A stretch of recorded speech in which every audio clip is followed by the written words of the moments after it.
27 April फुंबिलिनि रादाब। दानिया फैदो जोङो मोननैसो रादाबखौ खोनासंनि। फुंबिलिनि बयनिसिमबो गोजोननाय जासिहरनाय थाबाय। गाहाय रादाबाव दङ बिटिआर ओनसोलनि लाइमोनफोरनि थाखाय गोजोनथाव खौरां। एयार इन्डिया लिमिटेड आरो सिंगापुर एयारपर्ट टार्मिनेल सार्भिसआवहाय बिटिआर ओनसोलाव कास्टमार सार्भिस सेटआपनि थाखाय एसिस्टेन्ट पदनि थाखाय इन्टारभिउ खुंनो थाखाय साननैनि हाबाफारि लानाय जाबाय आरो बे हाबाफारियावहाय पास खालामनो थाखाय ओरिएन्टेसन खुंनानै लानाय जाखाबाय होननानै जोङो मिथिनो मोननाय जादों। तामुलपुर कलेज, चिरां कलेज, काजलगाव इउएन कलेजाव आरो क'क्राझार साइन्स कलेजाव खुंनायावहाय बेवहाय 1139 लाइमोनफोरा बाहागो लादोंमोन होननानै जोङो मिथिनो मोननाय जादों आरो गासै बे 1139 लाइमोनफोरनि गेजेरनिफ्राय 200 गथ'साफोरखौहाय लाइमोनफोरखौ लागोन होननाय जोङो मिथिनो मोननाय जादों। बेयावहाय एयार इन्डिया लिमिटेड आरो सिंगापुर एयारपर्ट कास्टमार सार्भिसनि थाखाय एसिस्टेन्ट पदआव सायख'जोबगोन होननानै जोङो मिथिनो मोननाय जादों। आरोबाव डाइरेक्ट रिक्रुटमेन्ट जि ड्राइभनि थिसननायखौ थाबैनो खालामगोन खम समनि गेजेरावनो होननानै जोङो मिथिनो मोननाय जादों। बेयावहाय बिटिआर ओनसोलनि 1200 सुबुंफोरखौ थिसननाय होगोन होननानै जोङो मिथिनो मोननाय जादों। मुलुगनि बेसेन गोसासिन गारि फ्लेटनि दामा 73 क्रर। दुबाइयावहाय बेखौहाय अपसन खालामनाय जादोंमोन। बे गारि फ्लेटनि नाम्बारा AA8 आरो मुलुगनि थामथि नाम्बारा जादों F55 आरो V66। बे नाम्बारनि बेसेना 8.34 क्रर। बेखौ अक्सन खालामनानै फाननो हाबाय होननानै जोङो मिथिनो मोननाय जायो।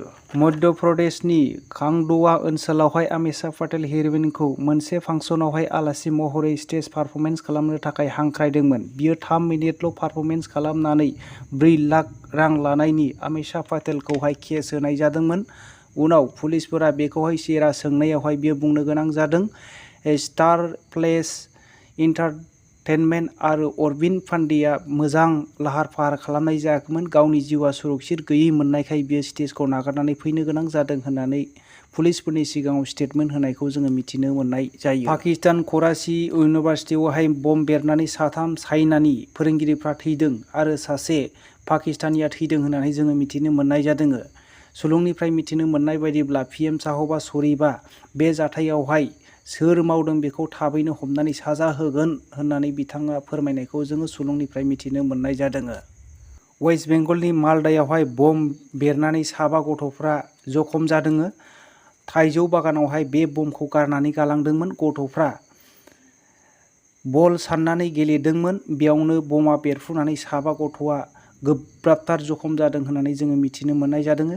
बे बमाया सोरनिमोन आरो सोर गारनानै गालांदोंमोन वेस्ट बेंगलनि पुलिसफोरा दा नायबिजिरगासिनो दङ होननानै जोङो सुलुंनिफ्राय मिथिनो मोननाय जायो। महाराष्ट्र बिड जिल्लायावहाय नामगन ओनसोलावहाय 7 सुबुंफोरा थैदों ट्रेक्टर आरो SUV गारिजों सौग्दावनानै।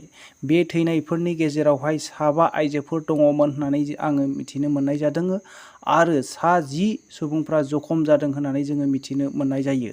बेयाव थैनाय सुबुंफोरनि मुंखौ फारियै निर्मल समाबासी, सायती बगटे, शकुन्तला समाबासी, जसुला खातुन, चित्रा शिन्दे, कान्दुला रुहुली होननानै मिथिनो मोननाय जादों आरो 10 जखम जानाय सुबुंफोरखौ फाहामथायसालियावहाय लांनानै फाहामथाय होगासिनो दङ होननानै जोङो सुलुंनिफ्राय मिथिनो मोननाय जायो। मैया आसाम रायजोनि रङियाहाय एफेक्सन खालामनाय जादों।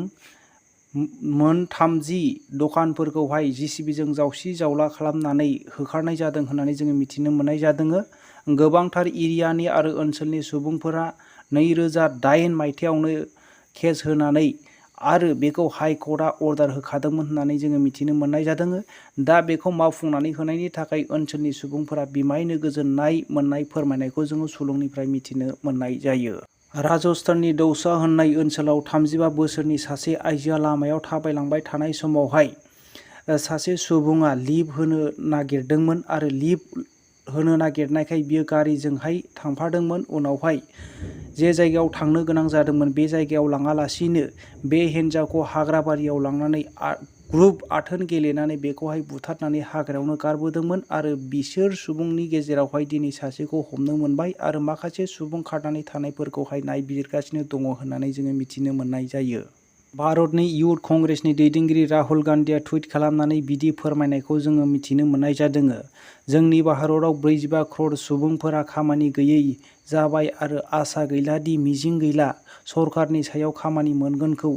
दाम बारायनायाव गोबां सुबुंफ्रा बायनानै जानो आरो न'खर खांनो उसुबिदा जानानै दङ। बिनिखायनो गोबां सुबुंफ्रा बिस लोंनोसो गोनां जानानै फैगासिनो दङ होननानै बिथाङा टुइटनि गेजेरजों फोरमायनायखौ जोङो मिथिनो मोननाय जायो। नखरनि मन्थ्रिनि फोरमायनाय बायदिब्ला 1990 मायथाइनिफ्राय काश्मीरनिफ्राय खारनाय सुबुंफ्रा 64,827 सुबुं होननानै बिथाङा फोरमायनाय जादों। बेवहाय गोबां पाकिस्तानिफ्रा नाख्रेबनायनि जाहोनाव पन्डितफोरखौ नाख्रेबनायनि जाहोनाव 64,827 सुबुङा खारनानै दिल्ली आरो पान्जाबावहाय गावसोरनि जिउखौ बासायनो गोनां जादों होननानै जोङो मिथिनो मोननाय जादों। मिथिनो मोननाय बायदिब्ला 1990 मायथाइनिफ्राय 2020 मायथाइनि गेजेरावहाय बुथारजानाय सुबुंफोरा 14,091 होननानै बिथाङा फोरमायनाय जादों आरो बे काश्मीरावनो काश्मीरनि सुबुंफोरखौ रैखाथि होनाय जवानफोरा 5,356 जवानफ्रा थैनो गोनां जादों होननानै नखरनि मन्थ्रिनि फोरमायनायखौ जोङो सुलुंनिफ्राय मिथिनो मोननाय जायो।